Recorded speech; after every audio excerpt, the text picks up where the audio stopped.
Bismillahirrahmanirrahim. Assalamualaikum warahmatullahi wabarakatuh. Pemirsa dimanapun Anda berada, ikhwanku semua, pada kesempatan sore hari ini kita akan coba membuka dan membaca situasi Kabupaten Kampar tentang pendidikan dan akhlak. Hari ini kita melihat di mana-mana daerah para pemuda dan pemudi, anak-anak kita, harapan kita, mereka menganggap tentang sholat itu hanya soal biasa untuk meninggalkan sholat. Mungkin barangkali karena mereka hari ini perbezaan antara didikan orang tua zaman dahulu dengan pendidikan orang tua zaman sekarang. Kalau kita baca di tahun 70-an, negeri Kampar ini rumah pakai tiang, lampu listrik belum ada. Di saat itu surau yang ada. Apabila di subuhnya kakek dan neneknya, orang tuanya mendengar orang azan di masjid atau di surau di saat itu kakek dan nenek, ibu dan bapak membangunkan anak dan cucunya di subuh itu. Bangun sayang, tuh di surau orang sudah azan subuh. Ramai-ramai di saat itu untuk sholat ke surau, padahal di dalam rumah saat itu belum ada WC, belum ada air. Untuk berwudu jauh di sungai. Tetapi karena situasi hari itu dan saat itu, pendidikan ibu dan bapaknya terarah, maka penuh surau di subuh itu, walaupun lampu tidak ada. Maka saat itulah Kampar ini yang disebut dengan Serabi Mekah, karena setiap surau, setiap rumah didengarkan alunan ayat-ayat Allah di masa itu. Orang yang berjalan, perempuan yang berjalan di negeri ini,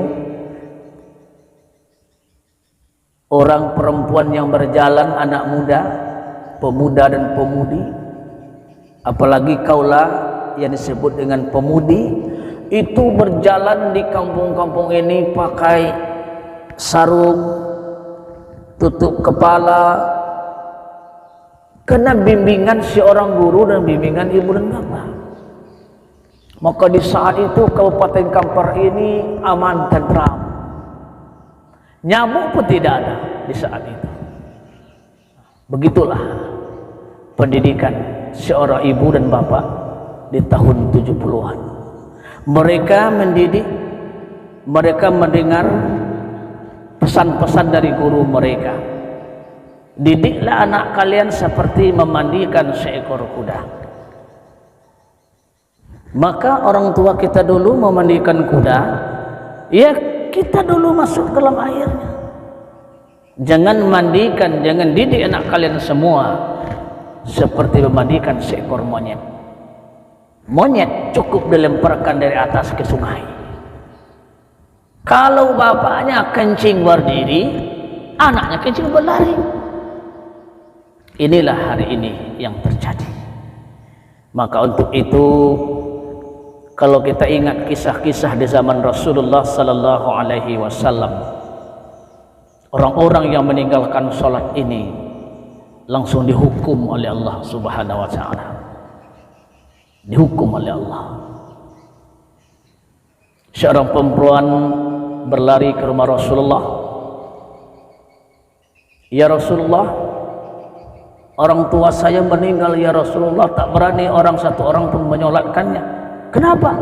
Karena orang tua saya berubah menjadi babi. Datang Rasulullah ke sana, tanya sama anaknya, memang apa dosa orang tuamu tak pernah sholat? Coba, di dunia sudah Allah perlihatkan orang yang tidak melaksanakan sholat sama seperti binatang. Maka kakek nenek dulu kalau menerima mantu atau menerima seorang pinangan, baik cucu, baik anak, itu yang ditanya dulu sholat. Di saat itu, apakah calon suamimu nak sholat dia? Dan bagaimana situasi keluarganya nak? Apakah orang baik-baik? Itu dulu. Hari ini tidak ada lagi yang ditanya. Berapa kebun sawitnya? Berapa mobilnya? Apa pekerjaannya? Dan yang lebih dahsyat, hari ini lahir anaknya itu diundang band non-stop 24 jam. Jadi anak itu belum diazankan, jadi yang didengar oleh anak band, suara musik. Jadi besar anak itu besok nanti tidak kenal dengan Allah, tidak kenal dengan agama, karena kenal dengan musik. Awalnya Allah Subhanahu wa ta'ala yang kata kalimat-kalimat Allah itu tidak ia dengar, yang ia dengar hanya musik. Ini yang terjadi pada hari ini. Apalagi masalah narkoba, lebih 3 juta orang pemuda-pemudi Indonesia hari ini yang hancur masa depan, ujung-ujungnya kematian. Sedangkan Rasulullah sallallahu alaihi wasallam, nawiru manazilakum bis salati wa qiraatil Quran, sinari rumahmu dengan salat dan bacaan Al-Quran. Itu surah Al-Baqarah apabila dibaca di rumah itu 3 hari, setan-setan jin itu tidak mendekat rumah kita. Itu kata Rasul. Ini nggak pernah dibaca. Jadi di rumah itu tidak ada malaikat, yang ada setan. Saudaraku pemirsa dimanapun berada, kami selaku yang dituakan dalam agama hanya memberikan nasihat. Ini tugas kami, memberikan nasihat. Semoga nasihat kami ini bermanfaat untuk kita semua. Dan kesimpulan, dosa yang paling besar adalah meninggalkan sholat. Sekali lagi, dosa yang paling besar adalah meninggalkan sholat. Maka untuk itu tugas kita, mari kita menjadikan anak cucu kita generasi yang sholat. Semoga Allah Subhanahu wa ta'ala selalu membimbing kita dan kita semua. Demikian tausiah di sore ini.